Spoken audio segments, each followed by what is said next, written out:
A soul-stirring adventure about kindness, quiet strength, and the unseen magic of the world. In the distant land of Norvales, hidden between towering emerald mountains and shimmering rivers that sang lullabies at night, lived a boy named Ayan. He was no warrior, no prince, and no scholar. In fact, most people would call him ordinary. He had no wealth, no special skills, except one. He noticed. He noticed when a flower was the first to bloom, when someone's smile didn't reach their eyes, when the wind carried sadness in its song. His heart was like a mirror to the world, quiet, reflective, and filled with a kind of love too soft for words. His village, Ilmora, was ruled by King Zulfar, a man obsessed with power and grandeur. He demanded loyalty, riches, and praises, yet failed to see the soul of his people. His palace grew taller, but the hearts of his kingdom grew heavier. One evening, as the village prepared for the Festival of Stars, a time when wishes were whispered to the heavens, Ayan sat by the river and whispered his own. I wish I could show the world that little things matter. Suddenly the river stilled. The wind stopped.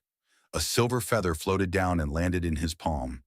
And then a voice, not loud, not soft, but inside him, spoke. A great darkness is rising, not in the sky, not in the earth, but in hearts. You, Ayan, must travel beyond the valley of shadows, find the lost garden of Nura, and awaken the keeper of light. Only then will the world remember. Ayan, shocked but drawn by something deep within him, packed only bread, a small lantern, and his kindness, and began his journey, alone. Ayan entered a forest where trees whispered secrets, and each step echoed not with sound, but with feelings. He met a woman who had forgotten her name. She wandered, lost in guilt and grief. Others had passed her by, fearing her sorrow, but Ayan sat beside her. He listened. He wept with her. And as he handed her a wildflower he'd picked earlier, her name returned to her lips. Laline. She smiled. The forest brightened. One small act. One soul remembered. High in the mountains, Ayan faced illusions. Visions of himself, weak, mocked, alone. The mountains showed him every time he had been overlooked, ignored, or belittled. A storm of self-doubt. But then he remembered how the cobbler smiled, how the children stopped fighting, how Laline found her name again. I am not nothing, he whispered. I am the ripple. And with that, the mirrors shattered, and he walked through, taller, stronger, his heart glowing. This was where light disappeared, where hope was buried. Souls wandered like smoke, forgotten. Here Ayun found a dying tree, once part of the Garden of Nura. It cried without sound. Ayun did what no one else had. He hugged the tree. He sang to it, watered its roots with the last of his water, and whispered stories of light. Days passed. He grew weak. But the tree, oh, the tree bloomed. It burst into blossoms of gold and silver. From its heart emerged the keeper of light, an ancient being with wings made of stardust and eyes like suns. You, child of quiet courage, have done what the mighty could not.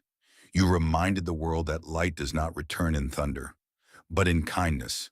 The change does not come from swords, but from soft hands that lift others. The keeper gave Ayaan a gift, a tiny glowing seed. Ayaan returned. Ilmora had fallen into silence and despair. The king had grown colder. People no longer smiled.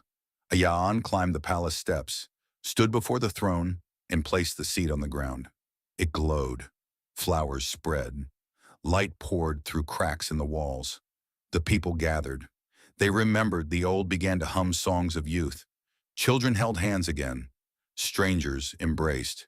The king, overwhelmed, fell to his knees and whispered, "How did you do this?" Ayaan smiled, his eyes soft and true, one small kindness at a time. This story tells us that power isn't always loud, strength isn't always seen, and the greatest changes often begin with the smallest acts, from a kind word to a gentle touch. Ion's journey teaches us that the world doesn't need more noise. It needs more noticing. Because in the end, it's the little things that make the biggest difference.